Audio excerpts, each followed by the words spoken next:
Hey, what's going on, guys? So in this video, I will show you how do you send Google Maps pin location in Google Messages. So let's start. Now, first here, let's open up Google Messages on Android phone. Now, first here, let's open up. Hey, what's up, you guys? In this video, I will show you how do you send Google Maps pin location in Google Messages. So let's start.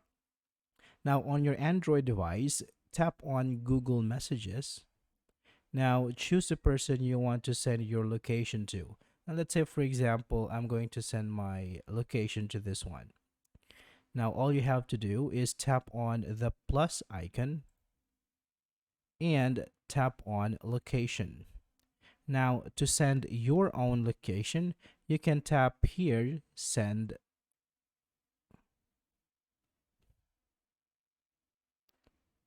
Now, to send your own location, you can tap on send icon here.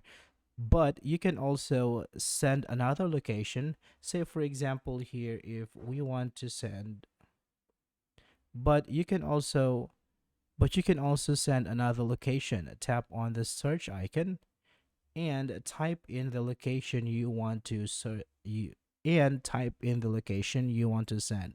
Say, for example, let's type in Pizza Hut. So if you want to send the location of this one, you tap on it and tap on send icon like so. So that's it for this video, guys. Thank you so much for watching, and I will see you on the next one.